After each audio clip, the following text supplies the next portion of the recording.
Não, ainda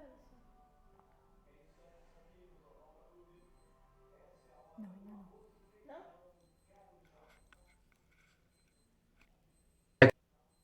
Começou. Aperta F5. Os vídeos de abertura do evento e, após isso, eu volto com algumas informações importantes.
O que eu espero do caminho a ser seguido é um caminho com muitos desafios. Desafios.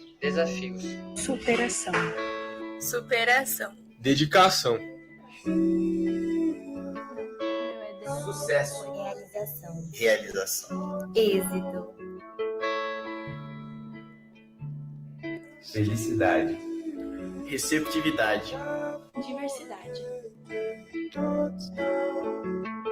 Eu espero aprendizado. Conhecimento.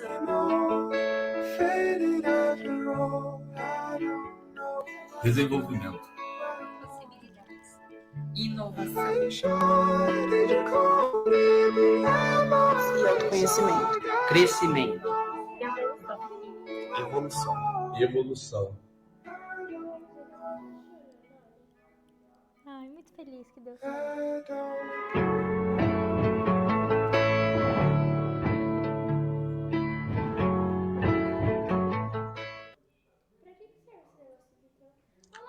Bom, galera, eu gostaria de agradecer todos os parceiros e apoiadores que contribuíram para o evento ocorrer da melhor maneira, trazer os melhores conteúdos para os nossos participantes.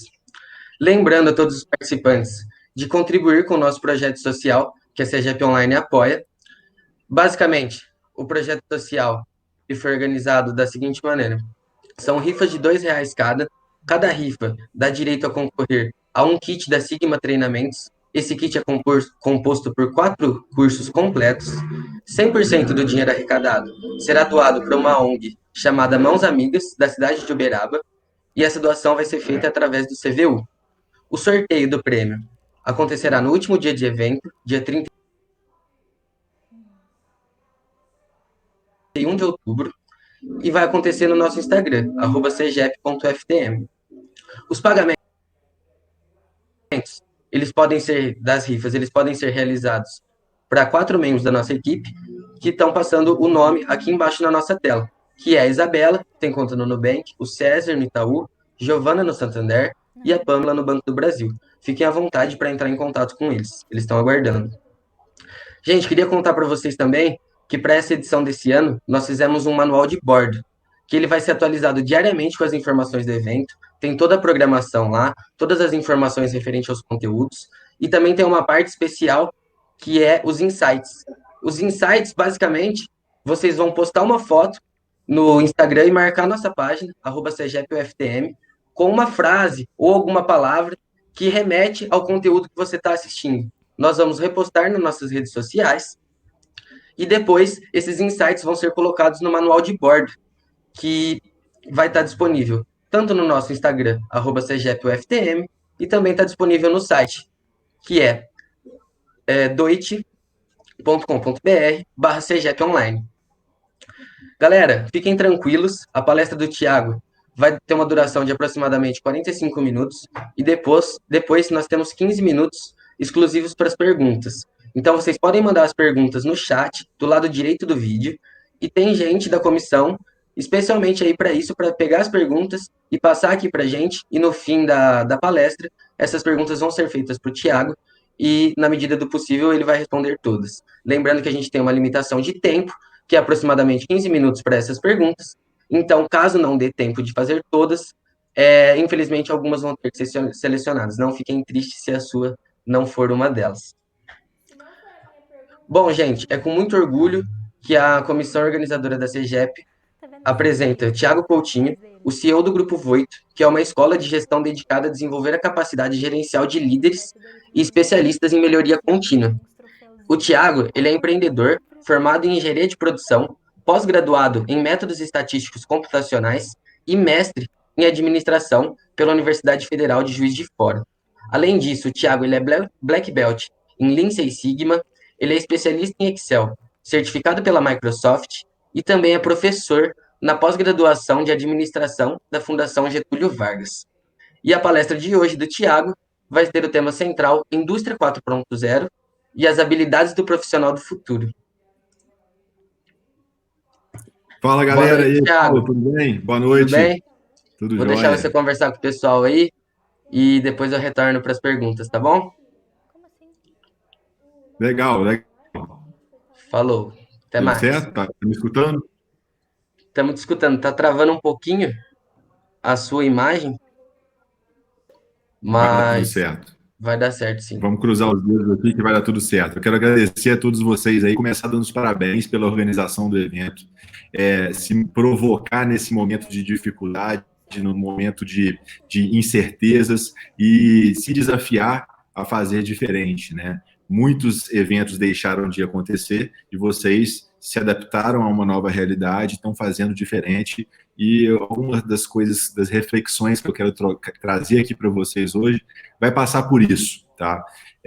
Parabéns, então, a todos que estão organizando, claro, se desafiando a esse momento, mas também os que estão participando, utilizando o seu tempo útil, né? O seu tempo, muitas vezes até um tempo de descanso, nesse momento, nessa hora do dia, para dar um passo a mais na carreira, aprender algo novo, se desenvolver. Isso eu procurei e procuro fazer na minha vida a todo instante, né? A gente tem uma frase que caminha junto, que é long life learning, ou seja, aprendizado contínuo a vida inteira, tá sempre aprendendo. Essa é uma questão muito importante e o que vocês estão fazendo, organizando esse evento, já é algo muito bacana. Eu me sinto prestigiado de estar aqui com vocês, sobretudo no momento desse de abertura do evento, né, uma grande responsabilidade, e preparei aqui alguns slides para a gente poder trocar ideia. E antes de mais nada, eu quero deixar vocês completamente à vontade para colocarem aqui nos chats, né, os comentários, as perguntas. Como o Paulo falou, da equipe de organização já vai estar selecionando as melhores perguntas para que a gente possa responder no final. Prometo não alongar muito a minha fala, procurarei ser bem objetivo, mas eu quero também aqui entregar aprendizados da experiência, vamos dizer assim, né, que eu quero que vocês tenham um caminho mais linear, né, com bastante desafios, claro, né, isso é um motor de propulsão de qualquer carreira, de qualquer profissional de alta performance, mas que vocês consigam, pelo menos não cometer os erros que eu cometi da mesma forma, tá? Parabéns também à organização pelo manual de bordo, eu já vi essa ideia em algum lugar, hein? Ó, mandaram bem. E também pelos insights, tá? Já vou provocar a galera. Se vocês tiverem insights aí ao longo do treinamento, ao longo dessa palestra aqui, desse bate-papo, postem marcando o Instagram do evento e marcando @Grupo Voito, que os que marcarem @Grupo Voito vão concorrer a um livro, tá? Do Guia Prático do Especialista, do Guia Prático do Excel aplicado a negócios. O Especialista em Melhoria Contínua é um livro que a gente está lançando, mas esse aqui é o Guia Prático do Excel aplicado a negócios, e aí quem postar marcando @Grupo Voito, qualquer insight vai concorrer a um livro desse, beleza? Beleza, galera, vamos ao que interessa. Vou compartilhar aqui minha apresentação com vocês. Deixa eu pedir aqui Beleza. Paulo, só me dá o retorno aqui no áudio para saber se está tudo ok, porque nesse momento eu não me vejo, está só na tela do computador. Tá ok? Tudo certo, Thiago. Sim ou não? Sim, tá tudo certo. Paulo? Tá me escutando? Pera aí. Tá dando para me ouvir, Thiago? Tá me escutando? Sim, estamos ouvindo. Tá bom, tá bom. É porque eu tenho um problema com isso, quando eu não me vejo, eu fico assim, gente, será que eu tô falando? Será que a galera tá escutando? Será que eu vou ficar no vácuo? Mas vai rolar. Fica tranquilo que tá certo, tá tudo certo. Então tá bom, vamos lá, galera. Obrigado. Pô, eu também não posso deixar de destacar nessa abertura do evento esse vídeo. Confesso que fiquei arrepiado aí com jovens sonhando no qual caminho seguir. Me coloquei na posição de vocês, talvez há quase 15 anos atrás, aí na faculdade, em todo aquele fervor das coisas acontecendo, aquelas incertezas de para onde irei, né? Então, vou compartilhar um pouco dessa trajetória aqui nesse bate-papo e a gente vai também percorrer um caminho entendendo o que é essa indústria 4.0, né, ou quais são os principais pilares, quais são as novidades, muita coisa já está no nosso dia a dia, a gente nem sabe, e também trazer alguns aprendizados sobre hard skills, ou seja, características técnicas, e soft skills, características comportamentais, que vão ser muito importantes para o mercado de trabalho, né, do futuro, ou do agora, nesse momento. E para encerrar esse bate-papo, a gente vai falar como que a engenharia de produção pode contribuir para fazer isso tudo funcionar. Então, vai ser um papo de engenheiros de produção para futuros engenheiros de produção, com a minha visão do mercado. Não quer dizer que é certa ou errada, absolutamente, mas apenas uma visão construída ao longo desses 12 anos de história aí. O Paulo já fez uma apresentação do meu currículo e eu quero destacar aqui nesse momento que durante a faculdade eu procurei me envolver em organizações de eventos como esse, não como esse, né, porque não tinha esse online, era tudo presencial, organizações de eventos, CREA Júnior, Empresa Júnior, DA, bolsas. Cara, durante a faculdade a gente tem a oportunidade de viver esse momento. Então, recomendo isso a vocês. Faz parte de um processo de amadurecimento que quando vocês vivenciam isso ao longo da faculdade, na hora que vocês formam, vocês já vão estar um passo a mais maduros, conhecendo pessoas e várias questões assim que são muito importantes para o sucesso profissional.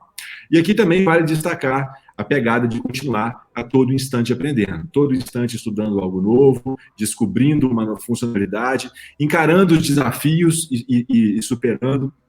Ao longo da minha história, eu vou resumir um pouco para vocês aqui antes de entrar no assunto especificamente. Eu estava fazendo engenharia de produção na UFJF. No 8º período, criei a Voito, tá? Uma escola online, naquele momento, uma escola de negócios. Tá? Levava cursos de curta duração, cursos de Six Sigma, cursos de Excel, cursos de Project, e por aí vai, vários cursos, para dentro de universidades, para atender universitários, como eu, que estavam em busca de conquistar algo a mais no currículo para ocupar uma boa vaga de mercado. Meu objetivo não era ser empreendedor, o caminho que eu estava trilhando naquele momento, não tinha nem idealizado. O meu caminho, naquele momento, era um caminho de trabalhar numa grande empresa, numa multinacional, assumir posições de liderança. Era isso que estava idealizado na minha cabeça. E aí, criei a Voito, porque sempre tive um ímpeto empreendedor muito forte.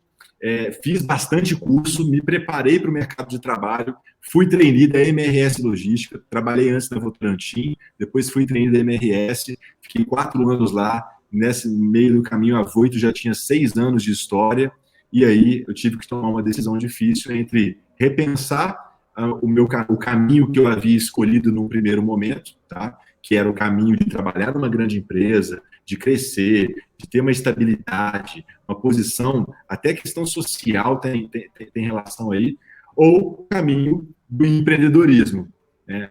E aí, nesse momento, com 4 anos de MRS e 6 anos de Voito, eu tive que decidir o que fazer, porque para as coisas funcionarem é importante ter foco, e dividindo o tempo eu não conseguiria ser excelente nem em um lado e nem em outro. E aí, eu não preciso nem de falar, vocês já sabem qual foi a escolha que eu fiz. Eu levantei a bunda da cadeira e foi os 5 metros mais distantes que eu caminhei quando eu fui falar com o meu gestor para combinar meu desligamento, porque eu queria seguir na minha trajetória empreendedora.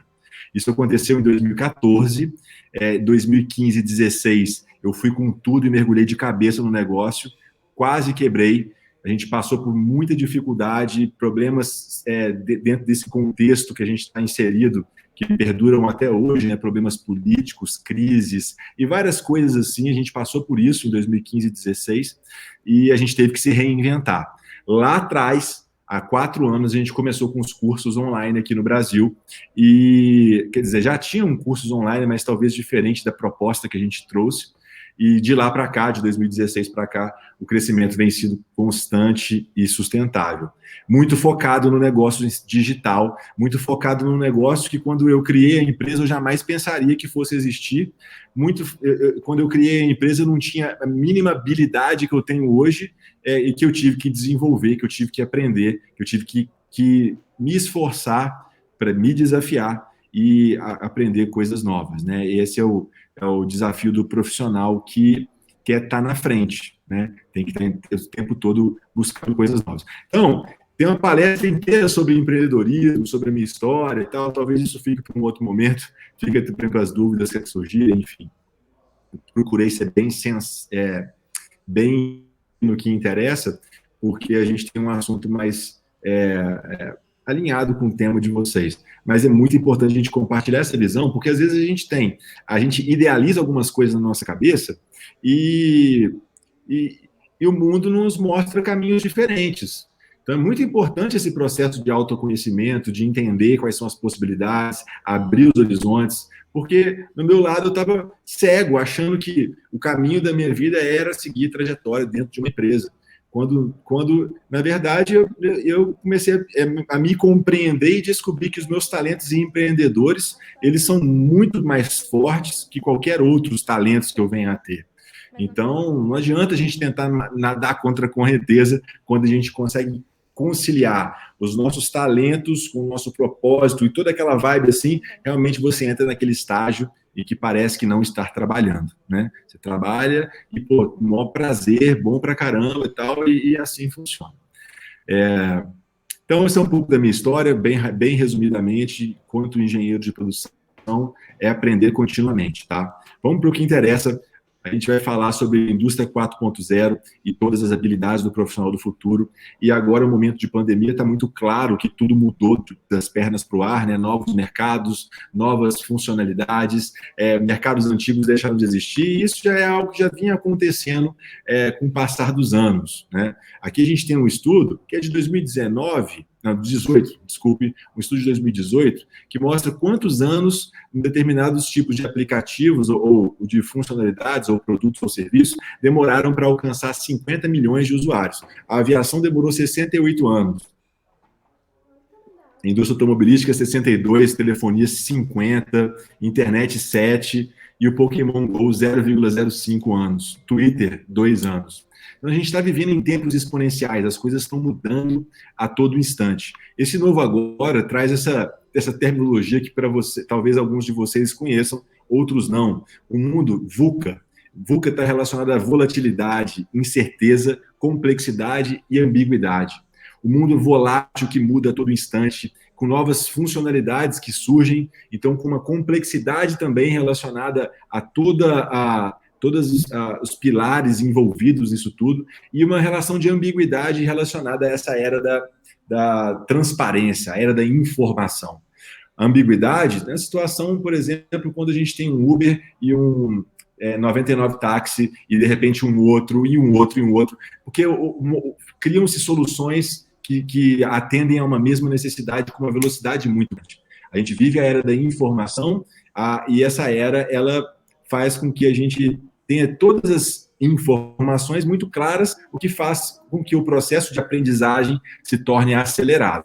Então, é muito importante para a gente se situar nesse contexto, a gente ter uma visão clara de onde a gente quer chegar, a gente ter um entendimento de tudo que está acontecendo. Então, esse é uma dificuldade. A gente ter clareza do ambiente, tentar mapear todo o ambiente, todas as variáveis envolvidas por trás de uma determinada funcionalidade, produto ou serviço, e, é claro, não menos importante, agilidade. Agilidade de tomar decisões rápidas, porque quem fica parado no tempo é engolido pelo mercado. Uma onda vem destruindo tudo e com novas soluções a todo instante.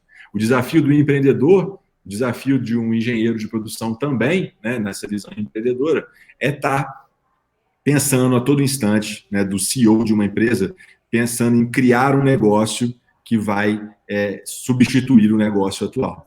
Porque se você não pensar isso, o teu concorrente pode pensar, e aí você pode perder essa oportunidade de estar à frente.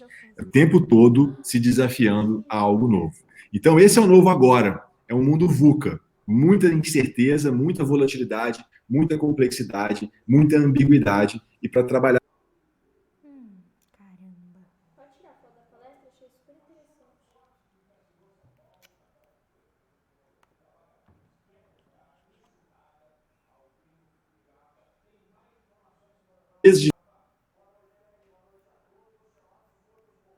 Disney, não é nem tanto, né? Disney mais de entretenimento. A Netflix já há muito tempo, uma gigante do mercado, grande player do mercado, e a Disney mais lançou sua solução, conseguiu, num curto prazo, muito menor do que a Netflix, tracionar. Mostra os tempos exponenciais que a gente está envolvido.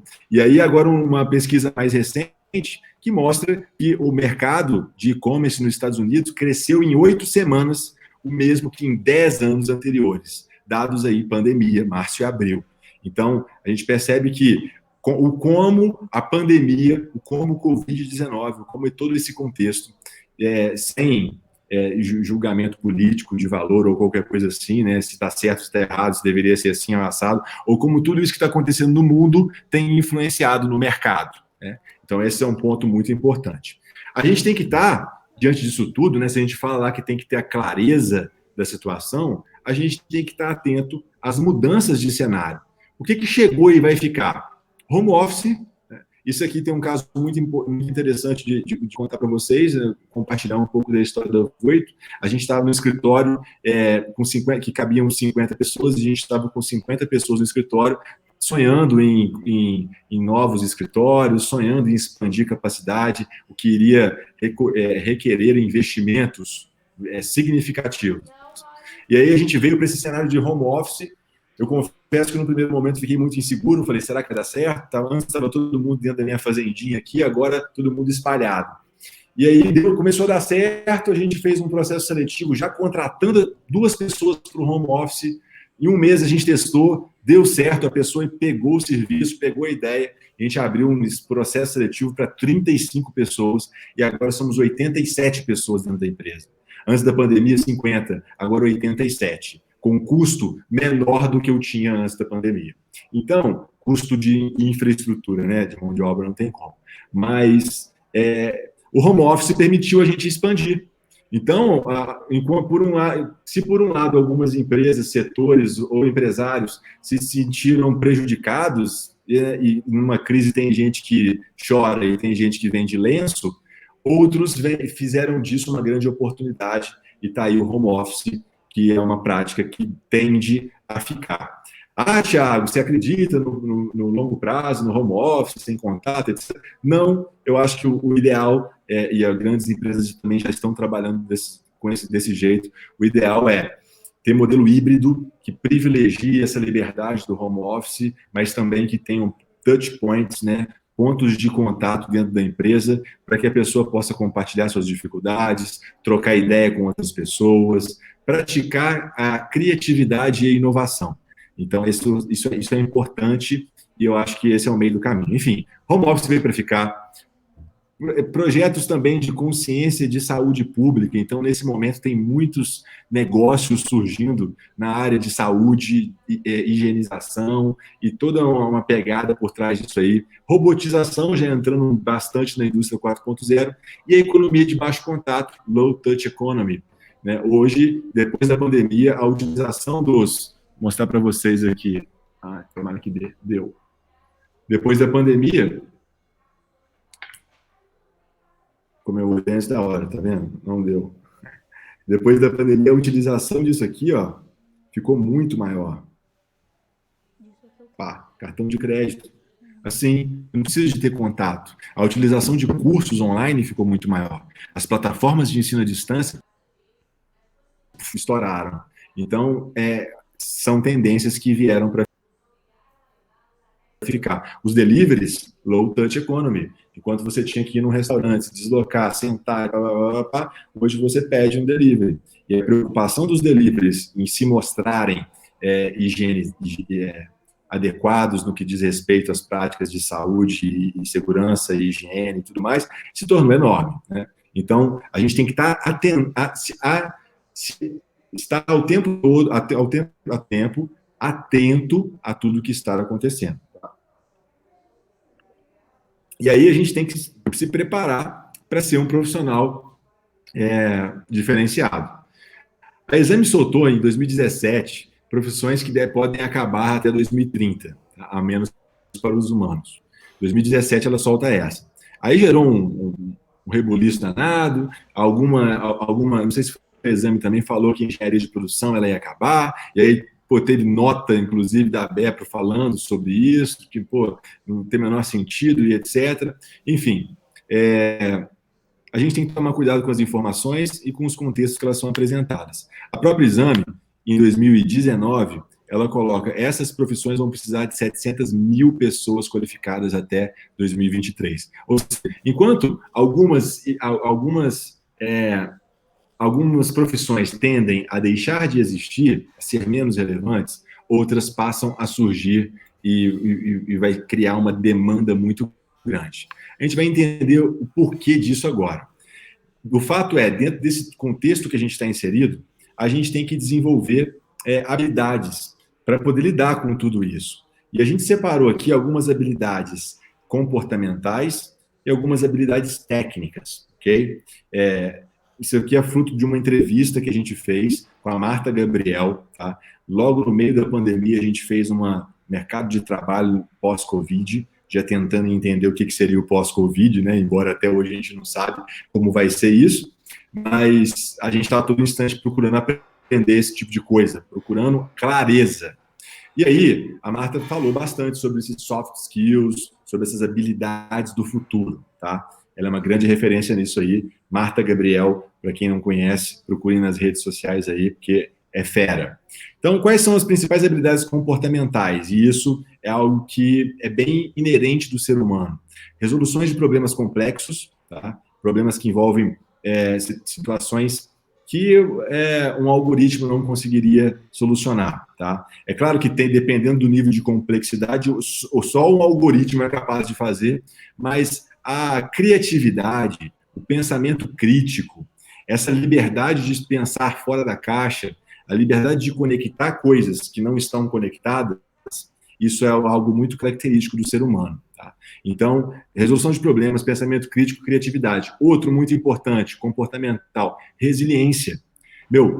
A gente tem um time muito jovem, tá? E o recado fica para vocês, jovens. A juventude precisa de ter um pouco mais de resiliência, porque muitas vezes a gente sabe aonde a gente quer chegar. Mas, olha, eu vou falar para vocês, seja qual for o caminho que vocês escolherem, não vai ser fácil. E vou falar também para vocês, seja qual for o caminho que vocês escolherem, vocês têm total condições de chegar lá. Depende de resiliência. As pessoas vêm a Voito hoje, 12 anos de história, e ficam assim, pô, Thiago, que sucesso, né, tal. Eu falo, pois é, demorei 12 anos para ficar bem, ou ter reconhecimento da noite para o dia. Então, foram 12 anos de persistência, 12 anos com resiliência, 12 anos de nãos, muitos nãos, vários sims, né? No início mais não do que sim, no final mais sim do que não, mas é um jogo de equilíbrio, até o instante, até hoje são muitos nãos. Então, também tem que ter autonomia, assumir a camisa da empresa, ter um senso de dono. A autonomia está relacionada a isso. Simbiose tecnológica está relacionada a ser bem receptivo à tecnologia. Se você parar para pensar, o WhatsApp não tem tantos anos que está aqui com a gente. E hoje assume uma função muito importante para muitas pessoas e empresas. Então, a gente tem que estar atento a tudo que está funcionando, a tudo que está rolando, novos aplicativos, novas funcionalidades, porque a única certeza que eu tenho é que isso aqui vai ficar defasado e que vai ter um melhor. Isso é importante, a gente entender que a mudança ela é uma mudança para melhor. A gente também tem que ter habilidade de persuasão, e a gente está falando de habilidades comportamentais. Então, persuasão não é no sentido negativo da palavra, não, mas no sentido de convencimento, no sentido de ter capacidade de argumentação, de capacidade de vender as suas ideias, capacidade crítica por acima de qualquer coisa. A capacidade crítica é uma das habilidades mais importantes do profissional do futuro. A capacidade que ele tem de refletir sobre um determinado contexto e criticar. Aí é muito importante. A formação em engenharia ajuda muito a gente ter capacidade crítica, porque, acredite se quiser, quando a gente passa pelos cálculos e físicas da vida, a gente desenvolve essa capacidade crítica, capacidade analítica, e vivenciar experiências desenvolve capacidade crítica. Eu gosto muito de viajar. Então, quando eu viajo, eu procuro até conhecer empreendedores que empreendem fora do país, e aí eu vou desenvolvendo a minha capacidade crítica de entender quais são as particularidades que levam um empreendedor a empreender na Rússia ou empreender na Tailândia, ou quais são as diferenças em cada local, como que joga esse jogo. Capacidade crítica se constrói assim. Tá? Isso é muito importante. Colaboração também, claro, a gente vive numa rede, né, colaborativa, então isso é muito importante, e não menos importante que tudo isso, a inteligência emocional. Então, absorver os impactos, a resiliência, né, e não estourar, ter uma harmonia separando a emoção da razão. No ambiente profissional, tem que ser 100% razão e zero emoção, e separar isso é um grande desafio. Confesso que é um enorme desafio. E aí, galera, passando então às habilidades comportamentais, pegamos capacidade crítica, criatividade, resiliência, colaboração, persuasão, inteligência emocional, e vamos agora para hard skill. Hard skill é aquela parada técnica, que se você estudar, você vai aprender. E aqui eu vou falar hard skills para engenheiro de produção, muito, muito, muito na veia, tá? Essa que é a ideia. A primeira delas, deixa eu molhar o bico. A primeira delas eu coloco em primeiro lugar porque realmente é muito importante e porque talvez das hard skills seja a mais hard, a mais difícil de se obter. Porque qualquer uma das outras são técnicas que você aprende em 24 horas, em 40 horas, em 80 horas de um curso ou qualquer coisa assim. Mas inglês não. Inglês vai depender de dedicação, de envolvimento, keep in touch, né, manter o contato contínuo com a língua ao longo de muito tempo para que você realmente fique bom. E é muito importante ser bom no inglês. Isso abre suas fronteiras profissionais, seja qual caminho você queira seguir. Aliás, tem gente que quer seguir o caminho que não, vamos dizer assim, não está interessado em sonhar muito grande, não quer traçar voos altos, de repente quer ficar mais na sua cidade, trabalhar mais privilegiar mais uma pegada de família, enfim, qualquer coisa assim, não que não dê para fazer ambas as coisas, mas tem gente que sonha internacional, tem gente que sonha regional, tem gente que sonha bem na cidade, né? Seja qual for, ter proficiência em língua é muito importante, porque você vai precisar de estudar, e para estudar o idioma mais falado, o idioma mais publicado, o idioma que tem um grande volume, leque de possibilidades, é o inglês. Então, a proficiência em línguas é um skill muito importante. Eu estou dando ênfase aqui ao inglês, mas sem demérito às outras. Se tivesse que escolher uma, era inglês, sem sombra de dúvidas. Mas, claro, desenvolver habilidades em alemão, italiano, francês, espanhol, e por aí vai, com certeza abre portas. Isso é fato, tá? Proficiência em línguas abre portas. Quanto mais línguas, mais portas. E é uma habilidade muito difícil, mas muito importante, a mais importante. A segunda delas, a gente fala que criatividade é importante, a gente utilizar técnicas para exercer a criatividade. A gente tem aqui algumas, design thinking e técnicas de inovação. Então, são técnicas para que a gente possa realizar brainstorming, se colocar na posição do cliente, entender fatores de dificuldade, objeções, dores, enfim. Design thinking são técnicas para que você possa exercer esse processo criativo e fazer as coisas funcionarem. Uma outra habilidade técnica importante, técnicas de gestão de pessoas e processos. Tá? Então, o que eu posso fazer para definir, para gerir pessoas e para gerir processos? Sobre todos os aspectos, motivação, envolvimento, engajamento, continuidade, sustentabilidade, gestão de processos, então, definição de KPIs, indicadores, metas, estratégias de melhoria, enfim, técnicas para fazer isso funcionar. E a engenharia de produção bate na veia em cima disso. Outra coisa, se a gente vive no Big Data, né, na indústria 4.0 a gente vai falar disso, a gente também tem técnicas para analisar dados, transformar dados em informações gerenciais para tomada de decisão. Daí vem a inteligência artificial, tá? O Python usa muito de recursos e funcionalidades de inteligência artificial para poder... Python, para quem não conhece, é um software e uma linguagem de programação. Depois, técnicas para melhoria de UX Design. O que é UX? É User Experience. User Experience Design. Alguns estudiosos têm falado que o grande diferencial competitivo das empresas desse novo agora é o UX, tá? User Experience. Qual que é a experiência que você promove para o seu usuário que vai consumir o seu produto? Como que você faz com que ele consuma seu produto com o menor atrito possível, da forma mais fácil possível, e que ele sinta que valeu a pena e que vale a pena comprar de novo? Porque esse é o segredo das empresas que crescem de forma exponencial. É a recorrência, é fazer com que a experiência do usuário seja tão proveitosa, tão satisfatória, que ele volte e compre mais e mais. E aí, a cada mês, você tem mais usuários e os seus usuários que você já tem compram mais. Então, exponencial é isso. Sétimo, hard skill, técnicas para comunicação e vendas. Então, também tem técnicas disso, né? Como que eu vou comunicar, quais estratégias eu vou utilizar para fechar uma venda. Oitava, hard skill, programação, desenvolvimento e infraestrutura de tecnologia, tá? Então, tudo relacionado a website, aplicativo, sobre todas as vertentes e aspectos. É um mundo imenso, imenso de oportunidades aí dentro. Eu confesso que é mais para um perfil técnico, tá? E aí você tem que entender qual é o teu perfil. Essa é uma coisa muito importante.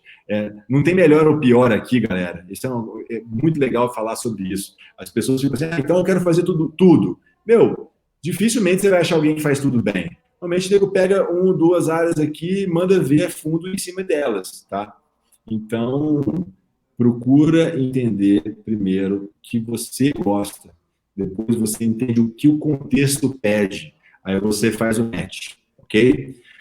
Non-hard skill, técnicas para otimização e melhoria de performance. Todas as empresas precisam de otimizar os seus processos e melhorar os seus resultados. Então, tem técnica para isso. Lean Manufacturing, World Class Manufacturing, Lean Six Sigma, e várias pegadas aí. E, por fim, e não menos importante, uma outra habilidade técnica muito importante é a habilidade de ser ágil. E aí tem Scrum, Kanban e várias técnicas para que você consiga praticar agilidade dentro das empresas, ok? Então, e aí vamos falar da indústria 4.0 e ver como que isso se relaciona. Aqui a gente traz uma história das revoluções industriais, né? Primeira, segunda e terceira, e a indústria 4.0 é a convergência de tecnologias disruptivas, e aí o pessoal fala assim, pô, Thiago, então quer dizer que agora é a indústria 4.0 no Brasil, como é que funciona isso? Galera, a indústria 4.0 é uma referência, benchmark, tá? É o futuro para muitas empresas, talvez a realidade de algumas empresas. O mundo tem muito mais oportunidades, o mato está muito alto, seja onde vocês forem trabalhar, sejam indústrias, sejam empresas de serviços, em geral, tem muitas e muitas oportunidades antes de se preocupar com o robô que vai substituir o nosso trabalho, ok? Então, a maior parte das empresas está um oceano de desperdícios e oportunidades a serem trabalhados. E a indústria 4.0, ela vem fortalecendo bastante isso. Quais são os pilares por trás disso tudo, tá? A indústria 4.0, ela tem 10 pilares. Então, por isso que a gente tem que pensar assim, cara, os pilares são pontos de destaque que uma indústria 4.0 tem. Dificilmente uma empresa vai ter todos, dificilmente. Algumas vão ter alguns pilares, ok? Internet das coisas, tá?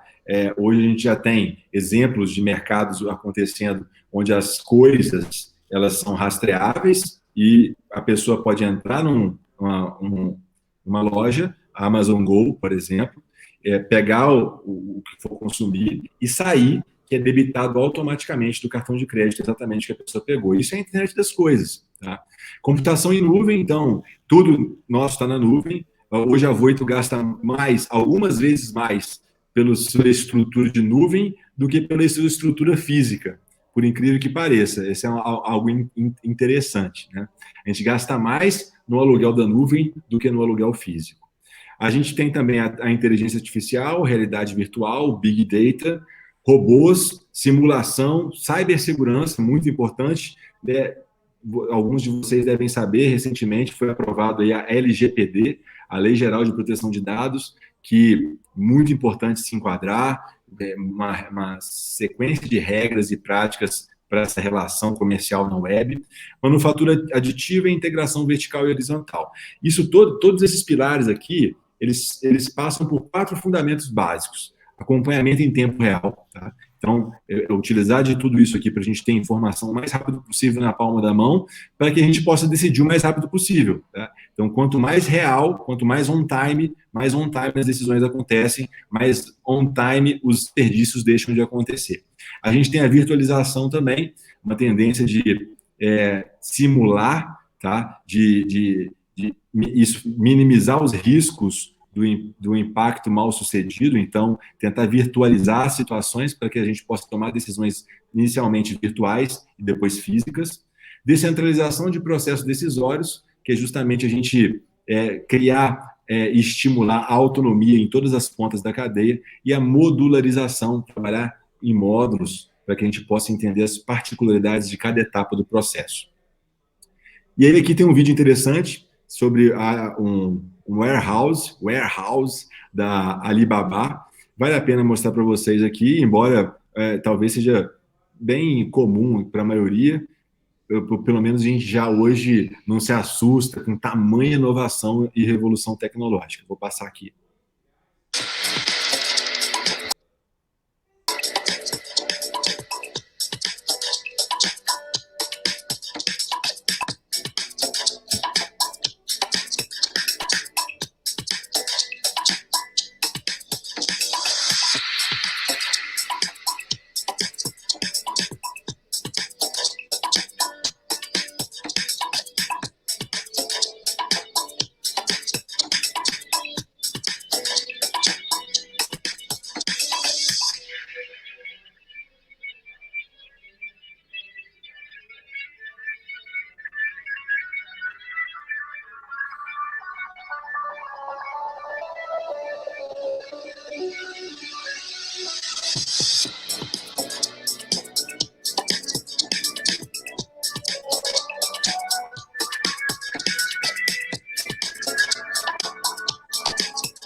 Então, meus amigos, vocês viram aí que reduziu a mão de obra em 70% do warehouse, né? E aí você fala assim, Thiago, então vai desligar pessoas e tal?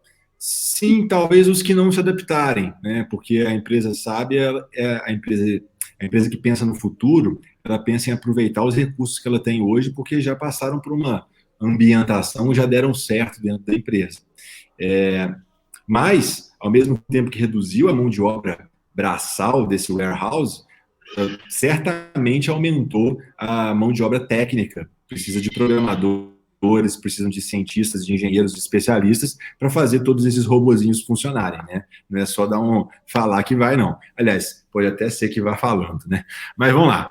E aí, o que faz parte da engenharia, né, nesse momento? Do chão de fábrica à gestão de projetos, a gente tem novas ferramentas que fazem parte do nosso cotidiano, né? Aplicativos que ajudam a organizar a nossa rotina, softwares e plataformas diversos para fazer um monte de coisa, programas de desenho, construção, robôs que auxiliam nas linhas de produção. Então, em todos os sentidos, a gente tem a engenharia por trás disso aí. Os desafios disso tudo é fazer com que o capital intelectual se desenvolva de mãos dadas com a tecnologia.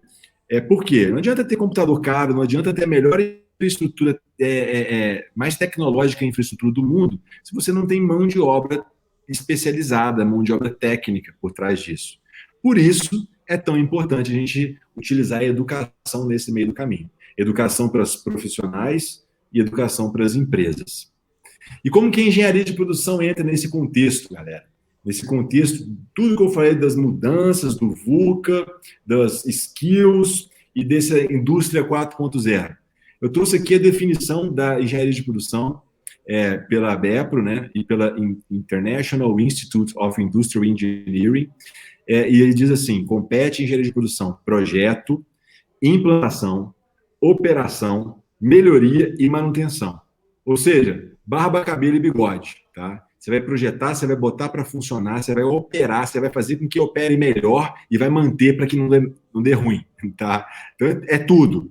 Nesse aspecto, você abre a tua cabeça, que você pode trabalhar em todos a maior parte dos momentos de uma empresa. Não precisa ser só indústria, não. Mas vamos falar de indústria. Projetar, implantar, operar dia a dia, melhorar e manter. E aí, dentro de uma empresa, dentro de uma indústria, é um mundo de oportunidades e complexidades e setores e áreas e coordenações e gerências de cada uma dessas palavrinhas que eu coloquei aqui. Só que isso é de produtos, ou seja, indústrias, ou serviços. Claro, serviços. Tem muito engenheiro de produção trabalhando em empresas de inovação, em empresas de consultoria, em empresas de tecnologia, em empresas de educação. Serviço. Então, um paradigma que engenheiro de produção tem que trabalhar em indústria, que, na minha opinião, com toda sinceridade, a indústria tem margens apertadas. A indústria consegue ter um plano de carreira muito mais linear e muito menos exponencial. Pode ter certeza disso.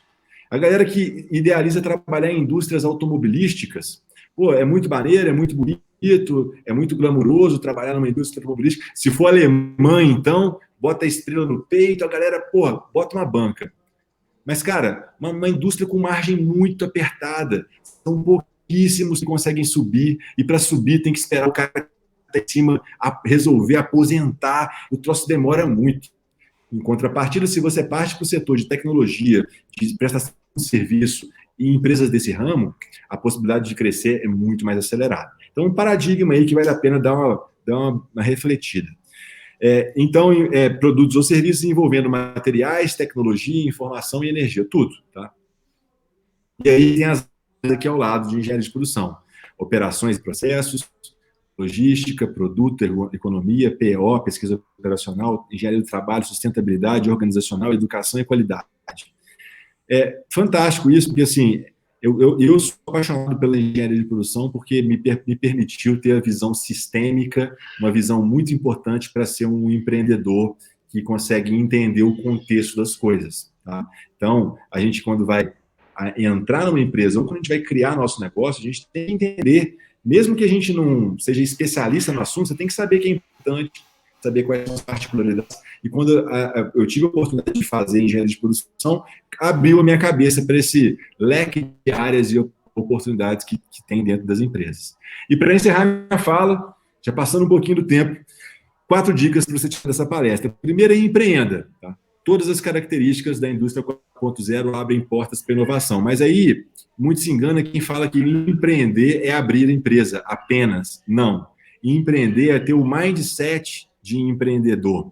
Empreender é agregar valor. Empreender é trazer novas soluções. Empreender é vestir a camisa do dono. Empreender é assumir a autorresponsabilidade. Então, esse é o empreendimento que eu estou te falando. Empreenda na tua carreira, porque, cara, é muito importante a gente usar desse tipo de comportamento para a gente conquistar melhores resultados. Segundo, mude. Esteja aberto à mudança, né? Tenha vontade de aprender e ser preparado para ser flexível. Muitas vezes, o que a gente idealiza é bem diferente da realidade e a gente não pode se frustrar, a gente tem que entender e fazer o melhor de cada momento. Porque todos os momentos que eu vivenciei profissionais, alguns melhores, alguns piores, uns mais felizes, outros mais tristes, eu sou de verdade grato a todos eles, porque todos me fizeram mais forte, mais experiente. E às vezes os piores, os mais difíceis, me fizeram mais forte ainda.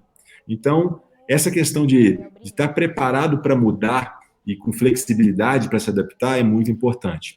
A terceira, automatize todo o trabalho repetitivo. Tá? Usa a mentalidade de engenharia de produção para automatizar tudo e qualquer trabalho que for repetitivo. E quarto e último, se desenvolva, busque a todo instante comportamentais.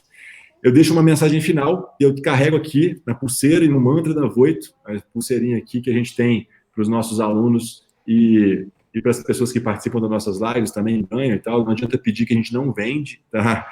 A execução transforma um sonho em realidade. É um mantra que fez a Voito sobreviver a um mercado competitivo, aguerrido e com todas as dificuldades que a gente teve ao longo desses 12 anos. Se eu tivesse ficado parado no ponto, se eu tivesse ficado acomodado na posição de grande player do mercado, porque chegou uma época que a Voito realmente dava treinamento em quase todas as universidades, enfim, era um volume tremendo. Se eu tivesse ficado sentado em berço esplêndido, certamente eu teria quebrado com todas as letras. E a gente se adaptou a todo instante, executando, fazendo o que ter, custe o que custar, doa o que doer. Esse é um mantra que eu carrego e que eu compartilho com vocês. Deixo aqui os meus contatos também, e-mail, site, para seguir mais o nosso trabalho, @Grupo Voito em todas as redes sociais. Tem também, prazer manter conectado mais uma vez aí para todos, pela participação e com grandes expectativas, agora que eu estou me vendo, fico até mais feliz, com grandes expectativas para as dúvidas que vão surgir daqui a pouco. Então, pode mandar, Paulo. Beleza, Thiago. Adorei a palestra. Foi muito bom o conteúdo que você preparou pra gente. Foi muito bom. Vamos começar com a pergunta da Rayana Oshino. Thiago, ela quer saber qual o maior diferencial de um engenheiro de produção, na sua opinião. O maior diferencial de um engenheiro de produção é conseguir desenvolver o raciocínio, ou ter o raciocínio de melhorar a obrigação. Tá? Então, isso é um ponto importante. Muitas pessoas comparam a administração com engenharia de produção. Tá? E, na minha visão, é bem claro. O administrador administra, o engenheiro de produção melhora. É bem assim, sabe? O engenheiro de produção tem que ter essa mentalidade de que tudo que está acontecendo hoje, amanhã pode ser melhorado, uma vez que eu aprendi o que eu fiz hoje, consolidei as boas práticas, deixei de fazer o que é ineficiente e amanhã eu sou mais produtivo e mais produtivo e mais produtivo. Esse processo não acaba nunca. É uma busca inesgotável por melhoria de performance e resultado. Essa é a excelência, né? E eu acho que o engenheiro de produção, ele reúne poder ter esse compromisso e entender todas as variáveis envolvidas e fazer as coisas funcionarem. Legal, Thiago. Falando um pouquinho sobre essas habilidades ainda que os engenheiros de produção eles têm que ter para estarem inseridos bem no mercado de trabalho, o Jonatas Ferreira gostaria de saber qual a importância das habilidades relacionadas à programação dos engenheiros de produção. Jonathan, essa programação é muito importante, cara. O negócio é saber se você tem o talento, o interesse em se desenvolver nessa área. Eu passei várias habilidades para vocês aqui na palestra, todas elas são habilidades importantes, todas elas são habilidades procuradas pelo mercado. Quanto mais habilidades você desenvolver, melhor. A programação, a linha de trabalho de programadores, eles conseguem ter uma remuneração muito grande, são caras disputados pelas empresas e realmente fazem mágica. Então, é uma mão de obra muito específica, muito escassa e com uma perspectiva de valorização muito grande. Dentro da Voito, a gente tem, vamos dizer assim, dentre os grandes salários da empresa, uma boa parte são da equipe de tecnologia e programação, sabe? Porque realmente são pessoas muito valorizadas que, se a gente não remunerar a contento, a gente perde para o mercado.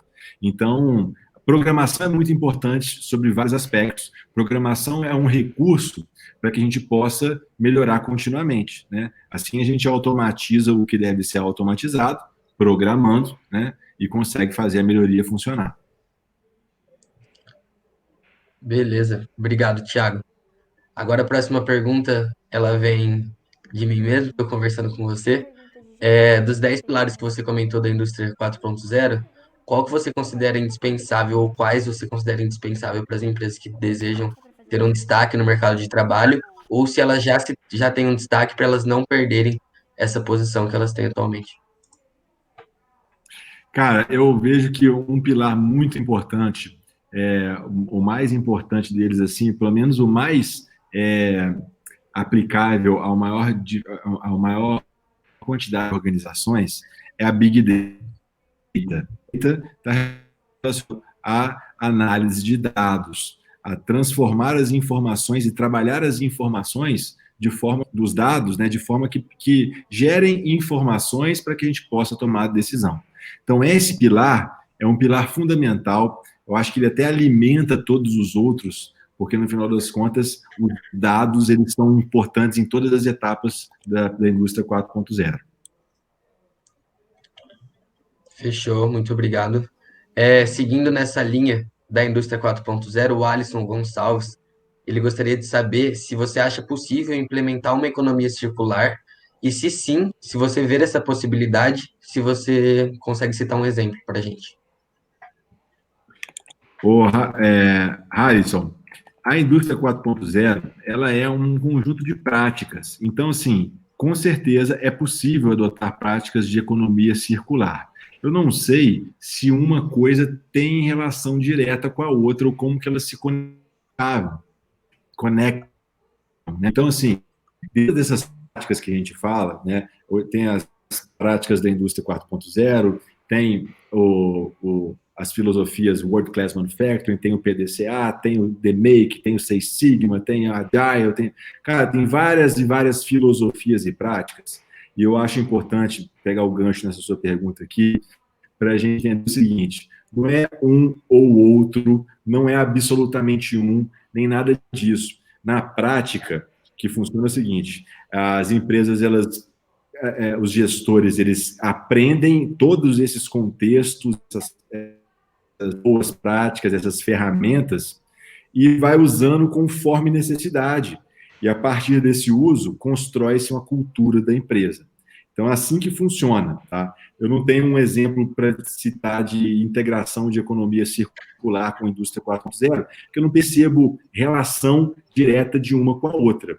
Mas, sim, dentro de uma mesma empresa, pode-se adotar práticas da indústria 4.0 e práticas de economia circular também. Top. Mudando um pouquinho de assunto, o Pedro Orlando, ele quer saber, relacionado à ascensão da Voito, no contexto relacionado à ascensão da Voito, de qual maneira você conseguiu escalar as vendas dos cursos oferecidos e o que você acredita ser mais essencial para progredir nesse meio. Tá bom, Pedro. A gente conseguiu escalar com marketing digital, posicionamento digital, redes sociais, construção de base de e-mails, muito conteúdo gratuito. Hoje, 95% dos nossos conteúdos são gratuitos, então a gente tem um time enorme que está escrevendo artigo, que está produzindo e-book, que está produzindo planilha, que está colocando vídeo no YouTube, todos os dias, uma porrada de coisa, tá? Então, esse é o nosso modelo de crescimento em escala. Ele é muito bacana porque permite um crescimento sustentável, né? A gente está gerando valor para a web, aí o Google vê isso e vai colocando cada vez a gente mais na mesa. Então, essa é a nossa estratégia, sendo bem simplório aqui na na abordagem. E aí tem a segunda pergunta, qual foi, Paulo? Desculpa, eu vou voltar aqui. Tá. O que você qual é acredita? essencial? Isso. Cara, essencial é ter resiliência e ter execução rápida. Execução rápida. Porque hoje é muito confortável a gente ter uma situação, uma condição financeira de fazer esse investimento, é muito tranquilo. Mas por algum momento na Voito, a gente tinha que fazer um investimento muito grande na construção de conteúdos gratuitos e pagar as contas no final do mês. Essa é a maior dificuldade. E a gente ter resiliência, persistência, continuidade, porque o negócio, o resultado veio, mas veio, vamos chamar de médio prazo. Tá? Então, como tudo na vida, como agricultura, né? A gente planta e depois colhe. Dentro da tua carreira, ou dentro da empresa que você vai criar, ou dentro de qualquer iniciativa que você vai ter na sua vida, primeiro você vai plantar, você vai dar energia para fazer aquilo funcionar, seja qual for o que quer que seja, você vai plantar e depois vai colher. Então é assim que a gente lida também dentro de empresas. É por aí. Obrigado, Thiago. Vamos passar para a próxima. Ainda nesse contexto, a pergunta vem da Aline Martins. Ela quer saber como e quando você teve a visão que os cursos online seriam um grande negócio para o futuro. E ela disse que ainda acredita que está em crescimento esse mercado. E como que vocês definem os diferenciais competitivos da Voito hoje? Legal. Quando e como? Cara, isso em 2016 a gente começou a olhar para o mercado de cursos na Europa e nos Estados Unidos e começou a ver essa tendência. É muito comum isso, né? A gente olhar para fora, para países mais desenvolvidos, com a cultura um pouquinho mais avançada, se é que a gente pode falar isso, e aprender com o que está acontecendo lá, tá? Fica a dica aí. Então a gente já via esse movimento, a gente percebeu que era uma tendência, falou, vamos nos unir a isso, pode ser um grande mercado. Sim, também acho que ainda tem expansão, e a gente procura pautar os nossos diferenciais muito na qualidade do produto que a gente oferece, tá? Primeiro, metodologia, tá? Esse é um diferencial muito claro. A gente inovou esse modelo de fazer videoaulas muito curtas. Então, a pessoa que adquire curso, até mesmo os cursos gratuitos, né? Vale a pena a galera entrar no site para dar uma olhada. Tem vários cursos gratuitos lá. Vão ver que são lições bem objetivas, vários pequenos vídeos. Então, essa é uma metodologia muito, muito prática. Sabe? A gente fala microlearning. Então, tá no intervalo do café, pode fazer um vídeo, depois está indo para o trabalho, pode assistir outro, está voltando do trabalho, assistir outro, e está todo dia aprendendo coisas novas. Essa metodologia é um diferencial. A gente também trata como um diferencial a qualidade dos conteúdos, seja no qualidade mesmo, seja a qualidade da produção audiovisual, né, como que a edição funciona na tela e tudo mais. E, por fim, o outro diferencial é a user experience, é a experiência que a gente quer proporcionar para o nosso cliente. Então, desde o momento que ele adquire, o suporte na plataforma, atenção, interatividade, gamificação, toda essa pegada aí que é o que tem construído a Voito hoje. Então, é por aí. É bem legal, Thiago. O pessoal estava comentando nos grupos aqui, no chat, falando que curte bastante o estilo dos cursos da Voito. Eu, particularmente, gosto bastante também do jeito que vocês organizam as coisas. E o pessoal gostou bastante do conteúdo também aqui, já te adiantando. Bastante gente comentando aqui, só comentários positivos. Boa, boa. Fico feliz, galera. Muito obrigado mesmo. É gratificante demais essa parada. E, assim, o mais legal disso tudo, Paulo, é, assim, gerar conteúdo gratuito é o que eu mais gosto de fazer. Raramente tenho feito ação comercial, financeira, tipo, compre, compre, compre. Porque é muito gratificante dar curso de graça, entendeu? Ajudar as pessoas, receber comentários carinhosos como esse, comentários pelo LinkedIn, pô, obrigado e tal. Muito legal, velho. Gera uma energia que vale mais do que dinheiro. É uma coisa positiva inexplicável. É muito bacana. Valeu, Com certeza, eu imagino. Falta só 2 perguntas para a gente encerrar as perguntas aqui e aí já estamos liberados com o conteúdo, com o primeiro conteúdo do dia. Mais uma do Jonatas. Ele quer saber, em um país que tem a área de ensino deficitária como o nosso, como fazer para inserir no mercado pessoas que não têm acesso a todas essas informações e provavelmente, ele disse aqui entre aspas, terão as carreiras invadidas pela robotização. Deixa essa pergunta na tela aí, porque ela é longa. Deixa eu pegar os negócios dela aqui. Olha só. Primeiro, Jonas, eu te digo o seguinte, cara. A área de ensino é deficitária, sim. Esse é o contexto que a gente tem, tá? A gente tem que entender o contexto e refletir sobre ele, tá? Como fazer para inserir no mercado pessoas que não têm acesso à informação e provavelmente terão suas carreiras invadidas pela robotização. Eu vejo o seguinte, cara, esse é um problema social. Eu vejo que essa questão de acesso à informação está cada vez mais reduzida. Hoje tem várias maneiras de ter acesso às informações e elas estão cada vez mais claras. É claro que talvez uma fatia da população não tenha, e aí, eu acho que poucas pessoas vão saber responder essa pergunta. Mas eu vejo também que no mercado tem gente que prefere encontrar uma desculpa ou uma justificativa do que encontrar um resultado. Porque é muito mais fácil, às vezes, sentar numa... Não estou falando que é o seu caso, tá, Jonas? Mas mais fácil sentar numa postura de criticar o sistema e tal, é ruim, vai roubar, vai acabar a profissão, o que a gente pode fazer, do que, de fato, gerar a solução. Eu acho que as pessoas que vão ter sua carreira invadida pela robotização, elas precisam de procurar se entender o seu contexto e procurar aprender, procurar se especializar. E eu vou falar mais para vocês. A carência de mão de obra das empresas, a gente postou ali o warehouse da Alibaba, por exemplo, a carência de mão de obra da Alibaba é tão grande que ela tem universidades de ensino próprias para treinar os seus funcionários mais inexperientes que tem, sabe?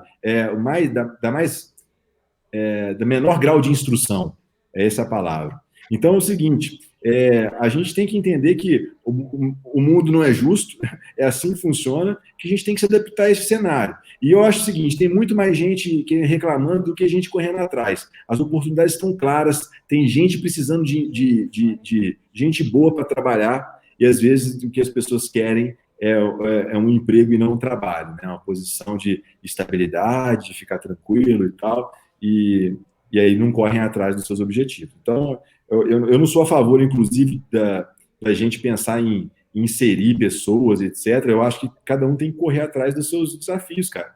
E olha, quantos exemplos que a gente tem na nossa sociedade de pessoas que eram humildes, de família carente, da comunidade, né? Pessoas carentes, totais carentes, e que viraram juízes, promotores, procuradores, empresários, empreendedores. São vários exemplos. Então, quem quer, corre atrás. Eu sou a favor disso. Recentemente estava tendo uma manifestação aqui em Juiz de Fora dos trocadores de ônibus, que eles não queriam perder os seus empregos. E, quem já viajou para fora aí sabe que, tem lugar que não tem nem motorista no ônibus. Na Noruega é ônibus elétrico autônomo, sem motorista. Então, e trocador nem se fala. Trocador nem se fala.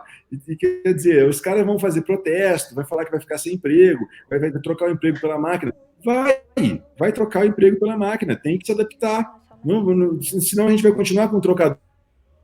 Tem lá os caras que precisam trabalhar, eles têm que criar eles têm que se adaptar ao novo cenário. Para não estender muito. Fechou. Veio uma de última hora, então falta só duas e são as duas últimas aí, já avisando para todo Fique à mundo. vontade. Aqui é bem legal, é pertinente, então vamos adicionar ela. Essa daqui vem do Vitor Afonso, Thiago. Ele quer saber, dentro do contexto organizacional da Voito, qual a importância de uma cultura focada em resultados? Boa pergunta, Vitor.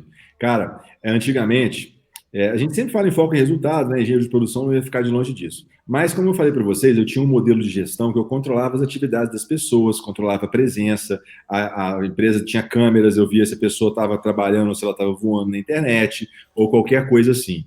Eu não ficava vendo isso o tempo todo, mas tinha esse falso controle.